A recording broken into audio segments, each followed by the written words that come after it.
That's a somber expression. What's on your mind, love? A few things branching off from our last few conversations. Mind if I share? Never. Go ahead.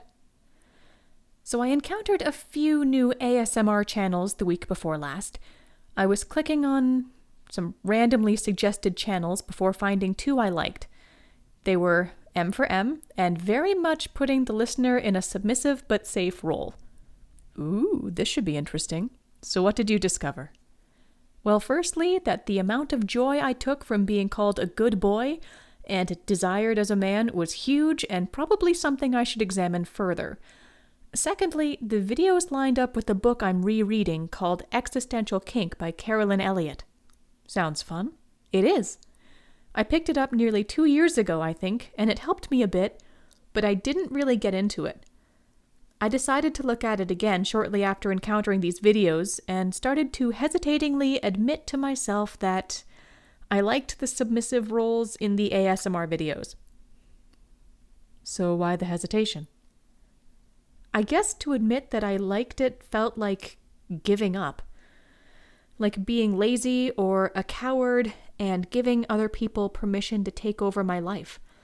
I guess the message I got growing up was that you should always be in control of your life, be the leader and the powerful one, and I never felt like I managed that.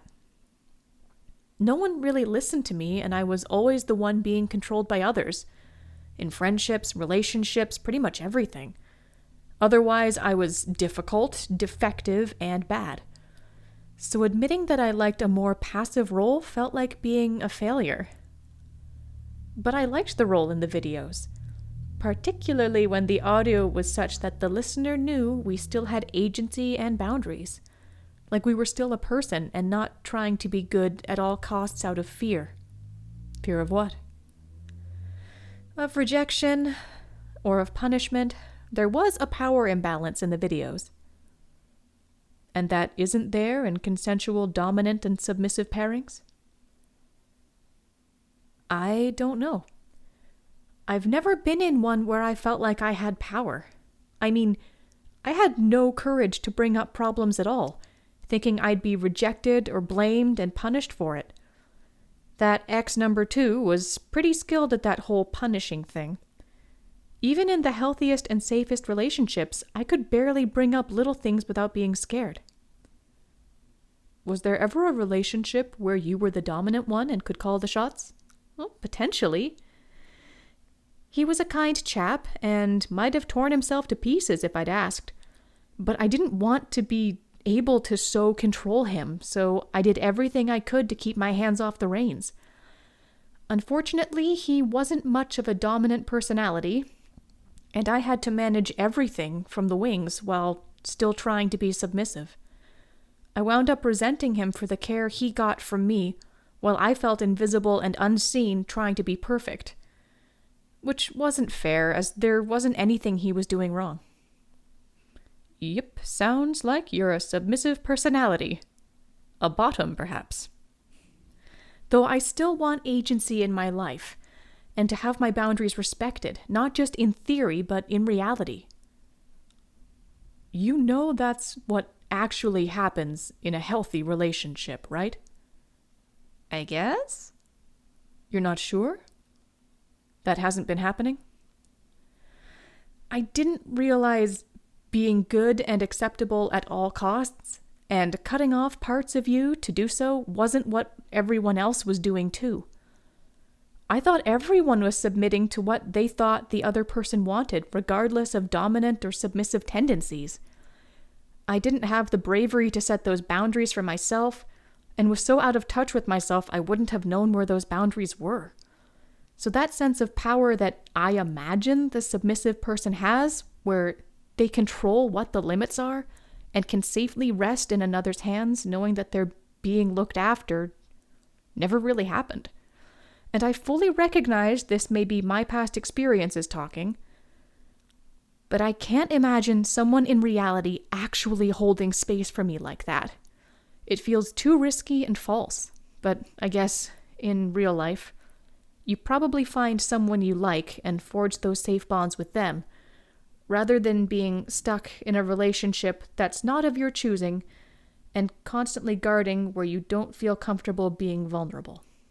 Wow, nope, that's not a healthy relationship. So the audios helped you feel safe in that role, and perhaps believe that relationships like that are possible? I think so. And those, plus the book, helped me not be so ashamed of loving the submissive role in those healthy relationships. How did the book help? One of the main themes is that you're allowed to want what you want, to crave what you crave. You're not entitled to act on those desires, especially the dangerous ones. And you are encouraged to feel the feelings and take a closer look at what's under them to honor all of it. Making the unconscious desire a conscious one so it stops operating behind the scenes as it desperately tries to be filled. Maybe that's why I kept being with, overall, dominant partners and trying to be so perfect for them. The desire to be submissive and looked after was mixing with my incredibly low self-esteem and my understanding that the only way my worthless self would not be rejected was to be as good, obedient, and accommodating as possible, meaning to not be myself. Whoa. Yep. One of the ASMR videos actually put that in words at the same time as I was reading the book. Talk about a synchronicity. So with all these good revelations and insights, why the glum expression? I managed to figure out a few more layers this morning.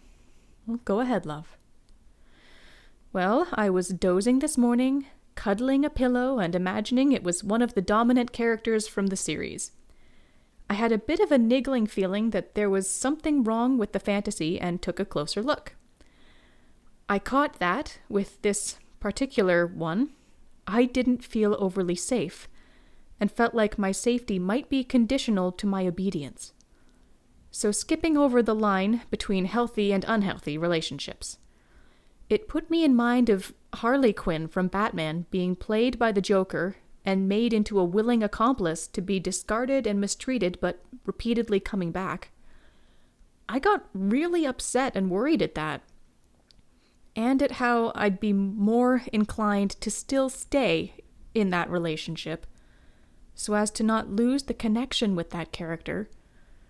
Recognizing that's not healthy and was based on both wanting to be good to make the other person happy and fear of harm, not to mention feelings of worthlessness. Like somehow I deserved it.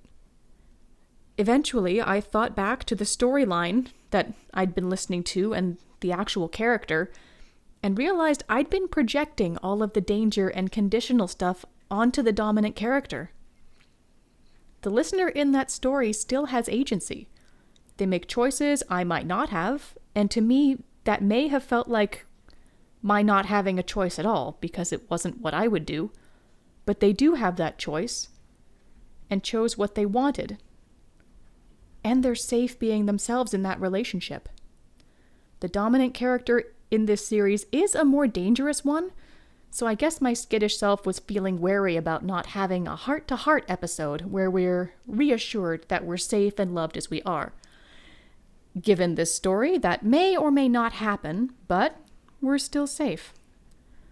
So I guess that pointed out to me how little I trust others with my safety, especially if they're claiming some form of affection for me.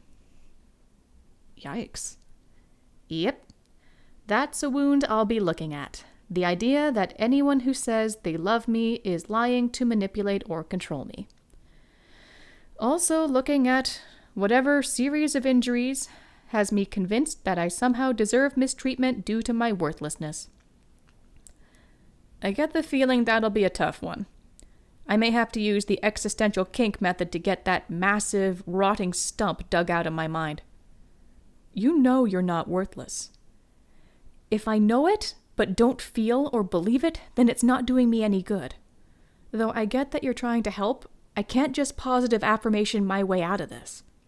Fair? So what's your next step?